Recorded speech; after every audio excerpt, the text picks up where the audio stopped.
Nako, yari ho itong mga partikular, mga kongresista na pumirma dito po sa impeachment laban po kay BP Sara Duterte dahil sa umaksyon na po ngayon ang Korte Suprema at na kung saan ay pinagpapaliwanag po, no? Bagamat sa order ay pinagpapaliwanag ang Senado at ang maging mababang kapulungan ng Kongreso. Ito po ay may kinalaman dito po sa impormasyon ng impeachment case laban po kay BP Sara Duterte. At ang sabi ho ng Supreme Court ay kinakailangan na magsumite ang mababang kapulungan ng Kongreso at maging Senado ng 10 calendar days para maisubmit yung kanilang sagot dito po sa utos. Alam niyo, grabe ho itong kautusan ng Korte Suprema dahil sa dito ho ay inisa-isa ng Supreme Court na ito ho. At partikular na talagang tatamaan ng kautusan ito ay ang mababang kapulungan ng Kongreso. Ito ho ang sabi ho ng Supreme Court. Ang impormasyon na kailangan malaman po nila, lalo na po sa House of Representatives, ay ito ho.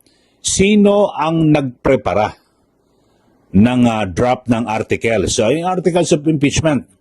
O, yun ho. Tapos ay whether draft and evidence were circulated to all House members. So yan ba ay talagang naipakalat, naibigay, naipaalam sa lahat po ng mga miyembro ng House of Representatives? May 300 po sila. At siyempre, base ho sa mga report at yung mga pumirma, may 200. O yan. Tapos, when the articles were included in the order of business for plenary consideration. Nako, meron po mga nagpapatunay ho dyan na mukhang hindi po naisama ho yan eh. Mamaya mabanggiti ko dahil ito pong si Senator Rodante Marcoleta ay kongresista po yan sa 19th Congress na kung saan doon po binalangkas itong impeachment case laban po kay BP Sara Duterte. So yun po, no, inisa-isa ho yung mga binabanggit ho ng Korte Suprema at ito ho, kung naipamigay ho sa mga kongresista. At itong articles ay naisama sa order of business ng plenary for plenary consideration. Nabigyan din daw po ba ng pagkakataon itong si BP Sara Duterte yung yung kanilang panig para po dito sa hinggil sa mga ebidensya na ipinamigay o ipinakalat sa mga kongresista. At ito rin ang tanong ay kung ilang araw o how many days had lapsed from their endorsement to transmittal to the office of the House Speaker and eventual inclusion in the order of business. Kasi base po sa proseso, kapag nakatanggap po ng impeachment ang Secretary General, yan po kasi diyan po talaga nilalagay. Tapos ay dapat ay ibigay ho kaagad yan sa tanggapan po ng speaker. Di ba? Within immediately, mabilisan siguro kahit sabihin mong isang araw, 2 araw. Ibibigay kaagad. Tapos ang speaker naman ay dapat na ibigay rin sa House Committee on Rules o sa Majority Leader para maikilandaryo sa loob po ng 10 araw within 10 session days. Tapos hunyan ay yun, pwede ibigay ho sa Committee on Justice or yun, pinagbotohan na kaagad para dire-diretso na at ma-shortcut po yung proseso. So yun ho. At meron din ho, o tinatanong din kung meron ho bang diskresyon o kapangyarihan ang Secretary General na ito ho, kasi parang lumilita ho, inipit eh. Ito ho nga yung yung mga impeachment case. Kasi ang pinaka-crucial rito, may binabanggit po itong si Senator Marcoleta, yung December 2, yung unang impeachment. Tapos hanggang 3 na binbin Tapos yung pang-4, noong February 5, doon nagkapirmahan. May 200 ang pumirma doon. Ang sabi ko ng Supreme Court, kailangan under oath, nanumpa.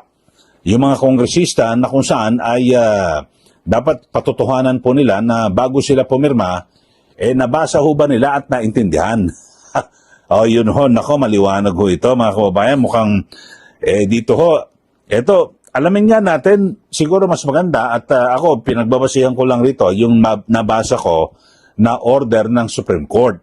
Pero maganda ho ay ikonsulta ho natin sa isa po sa mga biyasa sa batas. Itanong ho natin yan kay Senator Rodante Marcoleta na kung saan ay kongresista po ng 19th Congress at bahagi po siya ng Kongreso na siyang bumalangkas dito po sa impeachment case laban kay BP Sara Duterte.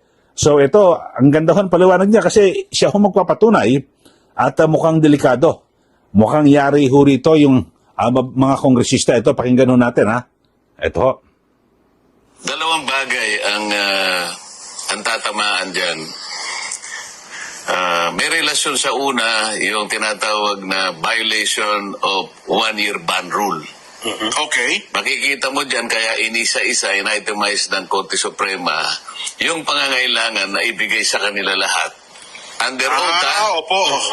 yung ikalawang bahagi, pupunta dun sa pupunta dun sa katibayan kung talagang yung verification dyan totoo. Okay. Ngayon, under oath yan. Sa aking palagay, magkakahirapan dyan sa panig ng House of Representatives. Kasi, yun lang tanong niya kanina, yung isa na binanggit ni Congressman Nelson. Sinasabi,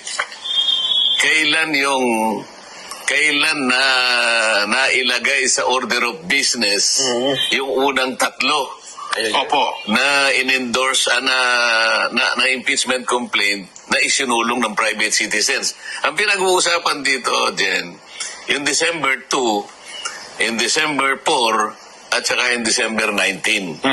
Kasi kagaya ng binabanggit natin noong mga nakakaraan patungkol dito, pagka-receive mismo ng opisina ng Secretary General, immediately kanya i-repair mo sa opisina ng Speaker. Ayun. Kaya kinukwenta natin ano ba yung immediately. Opo.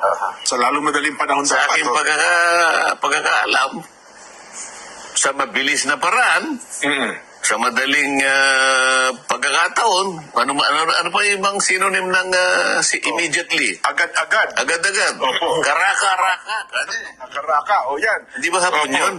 Oo nga po. Parang hapon Padalos-dalos mong ibigay. Parang gano'n, Mamadali. Basta bilisan mo. Ibig sabihin, huwag kang magpatumpik-tumpik.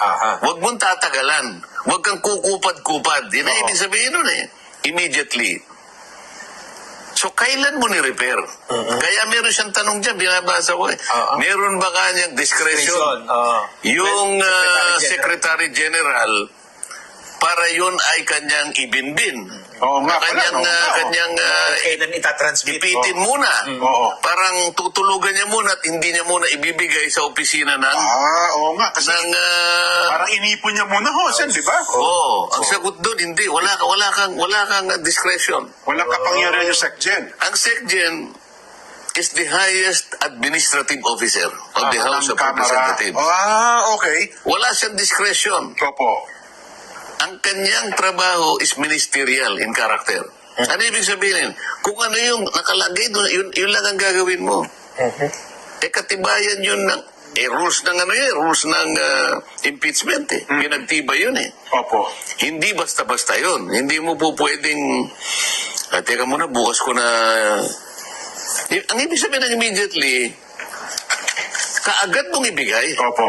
Huwag ka nang mag-isip na, kasi wala ka namang dapat isipin pa Pag nakita mo na yun ay verified, yun naman, kaya napakadali naman, may checklist kung anong verification. Napakarami niyang abogado doon na mag-advise sa kanya, o palagay mo ng isang araw. Isang araw. Siguro naman sa loob ng isang araw, mga ilang pahina lang naman yun, bubusisiin, o ito ba'y na-verify? Pag verified kasi, talagang may nagnotaryo. Tiningnan ko yung forma, nandiyan ba yung forma, may cause of action ba, may ganito. O sige, i-repair na natin. Ayun. Paano ngayon sila magbibigay ng under oath na sagot sa mga requirements na yun ng Korte Suprema, wala nga siyang discretion eh. Ministerial, lilitaw ngayon dito na yung Secretary General, kauna-unahan, hindi niya ginanap at tungkulin niya. Lalong-lalo na yung December 2. Oo. Doon nagsimula eh. Yun ang una eh. Alam mo, kaya ito, nadinig mo dyan. Opo. Hinahanapan ilang session days. Oo. Kasi ganito yan, Jen. Halimbawa, ngayong araw na to, nag-session tayo. Opo. Pero hindi naman siya nag-adjourn. Sabi niya, suspend lang. Suspend. Opo. Sabi niya nga, magsasalita yung presiding officer. Session is suspended until tomorrow at 3 o'clock in the afternoon. Oo. So, bukas, hindi pangalawang session yun. Kasama pa rin sa per session. Kahit na inabot tayo ng 3 weeks, sinususpend natin. After 3 weeks, 1 session lamang One yun. session. Tama. Ngayon, bibilangin ngayon yun.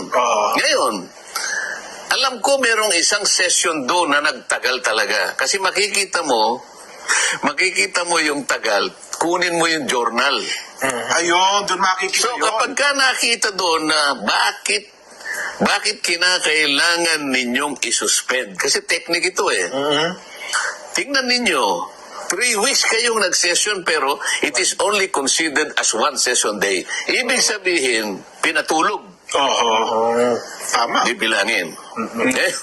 Eto ngayon, ang mabigat. Oo. O hindi nila mapapalito na merong discretion yung ano. Talagang hindi ni-repair eh. Kasi kailangan ibigay mo eh. Kinukuha yung mga dates eh. Yun na nga, oo. Kailan mo ni-repair? Kasi mula doon sa pagkaka-repair, huwag natin pag-usapan yung December 4, December na. Kasi yung pinaka-crucial dito yung December 2. Yun ang kauna-unahan. Yung kauna-unahan po na i-file. Tama. Steps yun eh. Steps. Oo. Una, Secretary General is supposed to immediately refer it to the office of the Speaker. Kasi pag tinanggap ng office of the Speaker, ang office of Speaker naman, ministerial din ito. Ministerial din. Opo. Wala siyang discretion. Tatawagin niya yung majority leader. Ito yung chairman ng Rules Committee. I-include mo kaagad, hindi naman kaagad, within 10 session days. Ngayon, kung yung December 2, kung may plano na sila doon, ipitin nyo kanya halimbawa, kaya nga magtatagal sila eh. So, kahit na 1 buwan tayong nag-session, Opo. sinuspindi lang, walang nag-adjourn. Wala nag-adjourn. Opo. Napatulog nila ngayon. Yun ang dahilan kung bakit hindi na-aktuan in December 2, December 4, and December 19. Hinintay nila yung February 8, February 5. February 5, yes po. Oo. Mag-a-adjourn na kami noong February 5. Yun yung Doon pang-apat dali-dali nilang nilagay. Yung Ngayon, sa Senado. hinahanapan dito sa order ng Korte Suprema. Sabi niya, binigyan ba sila ng kopya lahat sila Opo. ng mga members na pumirma? Binigyan ba sila ng pagkakataon na mabasa? Binigyan ba sila ng mga material, ng ebidensya, kalakip ng every article of impeachment na kalagay dyan? Whether it was a company Magkakaalaman na dito eh. Oo. Ang dami daw pumirma doon, hindi nakita yung unang pahina. Ano sabi niya? Opo. Within 10 inextendable period. Sa mga tweet, anong date ngayon, Nelson? 11. July Okay, so yun ho mga kababayan at grabe ho no. So base ho yan mismo sa paliwanag ni Senator Dante Marcoleta na kung saan ay miyembro po siya ng 19th Congress dyan po sa mababang kapulungan ng Kongreso. So siya mismo ay nagpapatunay na walang kapangyarihan ang Secretary General at lumilitaw na tila mahihirapan po yung kanya mga dating kasamahan dyan po sa Kamara na kasi wala po talagang kapangyarihan ng Secretary General na ipitin itong impeachment complaint. Dapat ho pagkatapos dali-dali na binigay po sa tanggapan ng Speaker. Hindi po ba? At pag nasa Speaker na sa loob po ng 10 araw na kalendaryo, ipapasama na yan sa order of business. Ibig sabihin, para yan po ay maaksyonan ng kapulungan, di po ba? So, yun po. Pero may pasabi naman po ang mga kongresista sa pangunguna ni Congressman Joel Chua na isa po sa talagang nanguna na magsulong dito po sa impeachment. Sasagutin daw po nila. Pero ang tanong, ano kaya magiging sagot nila?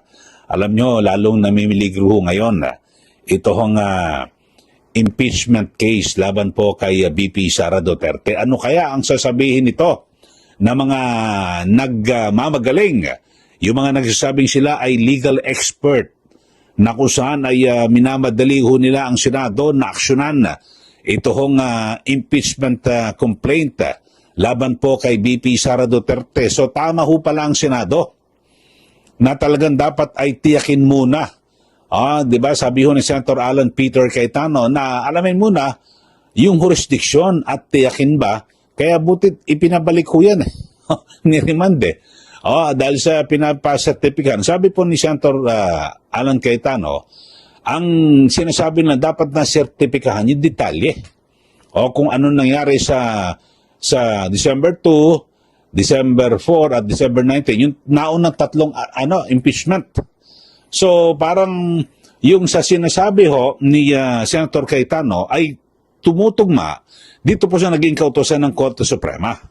Yan ho, kasi dyan ho magkakalaman kung nalabag ba ito hong 1-year bar rule. Ibig sabihin, dapat sa loob po lang ng isang taon ay isang beses lang ho na pwedeng sampahan ng kasong impeachment ang isang impeachable officer tulad po ni BP Sara Duterte. So maliwanag ho yan, mga kababayan. So sabi po ni Senator Marcoleta, naku, mukhang mahirapan sila. So dalawa, no? Nahati sa dalawa. Yung yung kautusan ng Korte Suprema. Yung una ay gustong alamin ng Supreme Court kung meron bang nalabag o nakasunod ho ba talaga ang mababang kapulungan ng Kongreso dito po sa yung sa issue po ng impeachment case, yung articles of impeachment. Tapos pangalawa, paano ba nabalangkas yan? Lahat ba ng mga pumirma dyan nabigyan ba sila ng kopya para kanilang basahin at alamin yung detalye at para kung sila ba isang ayon o hindi at bago pumirma. Di po ba? So maliwanag ho yun. Naku, under oath ho yan. Naku, yari ho ito mga kongresista. At sigurado magiging matindi ho ito ang balitaktakan ho. Dito, no? Alamin ho natin kung ano masasabi ng mga legal expert dito po sa naging kautusan ng Supreme Court. At wala naman ho, tingnan natin yung mga sinasabing prosecutor, yung mga House prosecutor na minamadali yung Senado bilisan nyo. Dapat forthwith dapat minadali nyo na litisin yung pala may problema sa unang hakbang. Umaksyon na po ang Supreme Court kasi ang dami po may petition. May petition ho dyan si Attorney Torion, tapos maraming abogado, tapos bukod pa yan sa mga abogado ni BP Sara Duterte na kung saan ay kini-question sa Supreme Court na nalabag po yung 1-year bar rule. Dapat isang beses lang ho na kakasuhan o sasampahan ng kaso na impeachment ang isang impeachable officer. So yun ho, aantabayanan ho natin mga kabayan. So maliwanag sa ating pinag-usapan ho ngayon, nako, lalo pang namimiligro ngayon ang impeachment case na isinampa laban po kay BP Sara Duterte dahil sa ginawang aksyon at kautusan na inilabas po ng Korte Suprema.